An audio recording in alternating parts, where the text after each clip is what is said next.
Hi, Namaste. I am Manjunath Shreyas.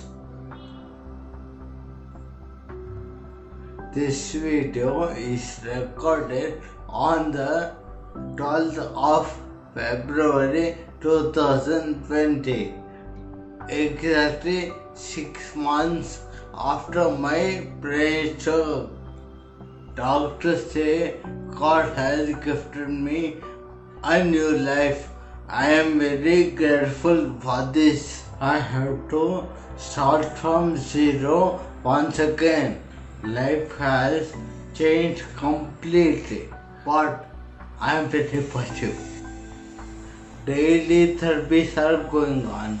With the loving support and care of my family, I will become normal very soon. Just wait and watch.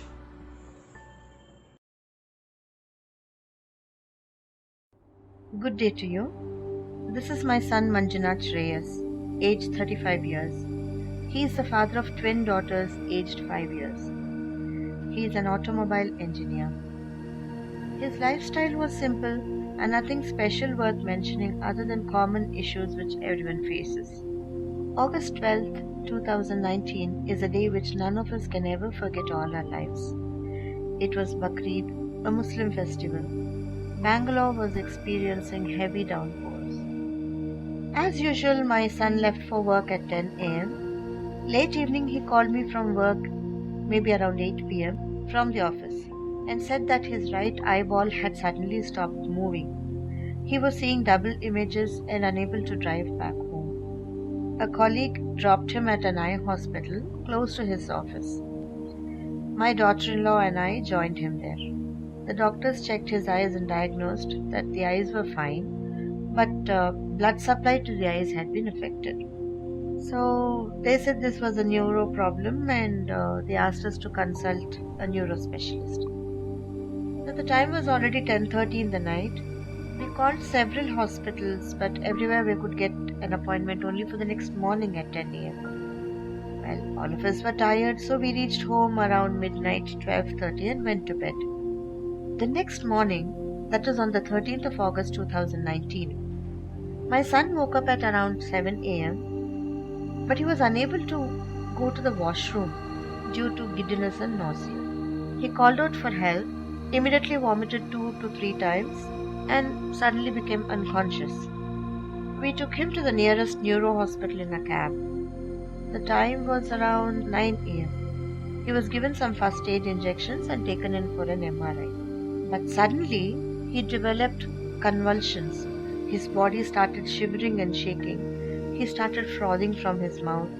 We were really frightened. We had to wait for almost 1 to 1.5 hours for the convulsions to stop. Time was slipping away. But after his body calmed down, only then the MRI could be done.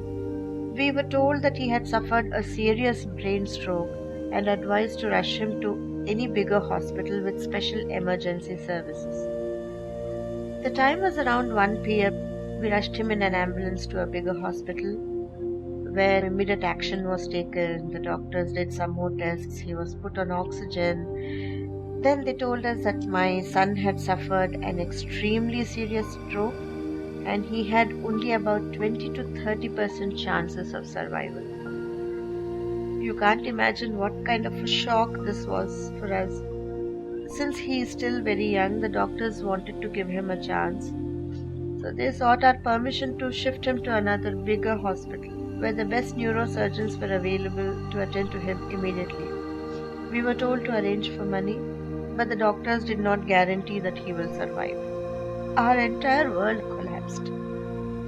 We were in such a state of shock. We didn't know what to do, but we had no choice. Already a lot of time had been wasted. Doctors told us that we should have admitted him the previous night itself, when he first experienced the problem with his eyes.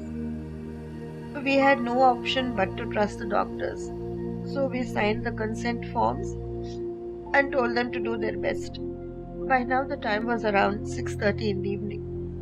All the arrangements were made in rocket speed by the hospital authorities. We were all in a dazed state. The evening rush hour was on Everywhere traffic jams, no place for any vehicle to even move and make space for our ambulance. Somehow we reached the new hospital. The time was around 8:30. The doctor was already waiting for us. Not a single second was wasted. The doctor showed us his strokes inside the brain and explained the situation. This condition was diagnosed as acute basilar artery thrombosis. Well, to put this simply, there were clots in the main artery which supplies blood from the heart to the brain. Since blood flow was cut off, his cranial nerves were affected. In turn, the entire body was paralyzed, including sensory organs like eyes, ears, and mouth. Stenting was done. The clots were suctioned out. My son was shifted to the ICU at around 11 p.m. The next 48 hours were reserved for observation. Surgery was successful, but his life was still in danger. The doctors had done their very best, and the rest was in God's hands. Around 1 a.m. early morning on the 14th, the nurse announced that my son had regained consciousness, and I was called into the ICU. When I spoke, my son responded by opening his eyes very minimally. But apart from that, there was no movement in the body. The doctor said his vision was restricted to only one eye and he could hear only with one ear.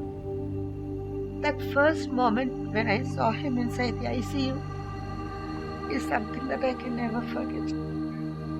There were tubes everywhere.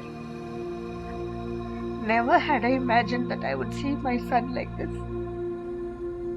All we could do was pray. Pray for courage to face the situation. There were so many questions. What news will we get to hear in the next 48 hours? Will things be fine? Will his body respond positively to the medical procedure done? When will he get back full consciousness? Will he become bedridden for life? Will his body revive its normal functions once again? Questions and questions, but there were no answers. Our only solace was praying and waiting for God's mercy, hoping and praying for good news.